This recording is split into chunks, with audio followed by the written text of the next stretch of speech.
These are volume 2, chapter 10, 11, and 12.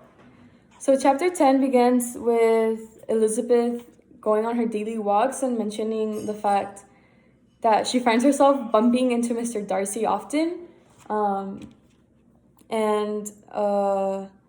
So like this day she doesn't want to bump into him, but she fortunately she bumps into Fitzwilliam, which is Mr. Darcy's cousin, I believe.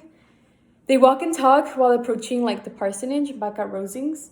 During the conversation and amidst their flirting, because they're flirting, Fitzwilliam mentions the fact that Fitzwilliam mentions Darcy being proud of having saved his friend Bingley, because Bingley came up in the conversation, and Elizabeth is like confused and it sounds familiar, and so she asks him about him, and Fitzwilliam states that he being Mr. Darcy, he congratulating himself on having lately saved a friend from the inconveniences of a most imprudent marriage. Referring to Mr. Bingley and Jane's almost, they're interested in each other. Elizabeth, so they go back, so at this point she's like, whoa, what the freak, man? So they go back to the parsonage and she goes to her room to like process like all this new information, and she blames Darcy for everything that Jane has been suffering through, and she like resents him now, and it comes to the conclusion that Mr. Darcy is like evil and like prideful and conceited. And so, and she also feels like Darcy did it because of like the fact that her family isn't as rich as he, and like he's so prideful he would never marry someone like lower, I guess.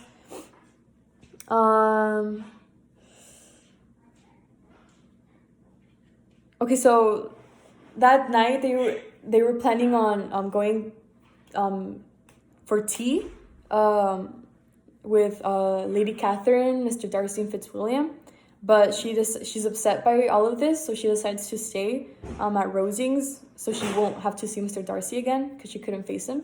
And that's the end of chapter 10.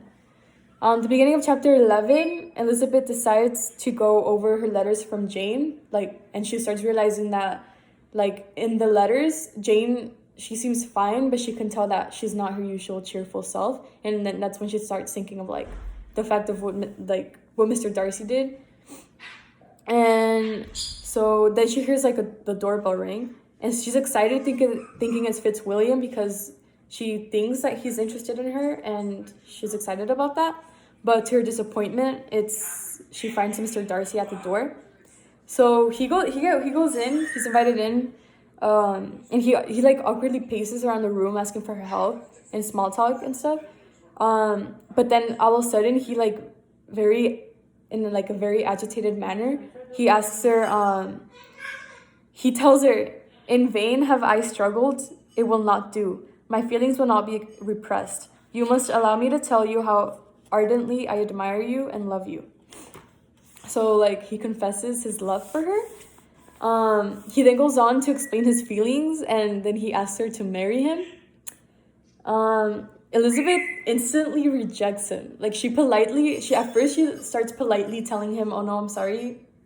But then all of this anger that she has, and with the fact all this anger she has because of what he did, he starts taking out on him, and starts she confronts Mr. Darcy with the whole Jane situation, and he admits that he was proud of what he did because he feels that what he did was right. And so at this point, Elizabeth breaks apart and starts yelling at him wow, you're very conceited, you're prideful, I never liked you from the beginning.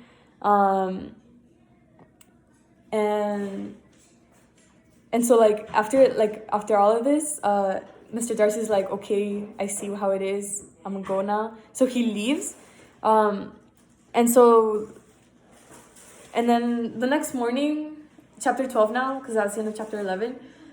For chapter 12, Oh wait, no. Okay, after Darcy leaves, Elizabeth is kind of she feels like what would you say? She feels like proud, like not proud, but she's like, wow, a man like Mr. Darcy likes me and wants to marry me. Like she feels flattered, but at the same time, she doesn't feel flattered because of who he is and what she thinks of him. And so she just notes that, yeah. And so the next morning, Elizabeth goes on her daily walk. And this time she tries to avoid Mr. Darcy because it's awkward. But Mr. Darcy still somehow finds her, and all he does is hand her a letter and then he leaves and asks her to like please read it. And so she does read it. And in the letter, it's like a lot of information. So he mentions that what he did between Jane and Mr. Bingley, his interference, he felt that it was necessary and he felt right. And then he goes on to explain maybe he wasn't right and that's his fault, but he explains why he thought he is right. And so he basically says that his opinion on her family isn't that good, mostly because of what he's seen.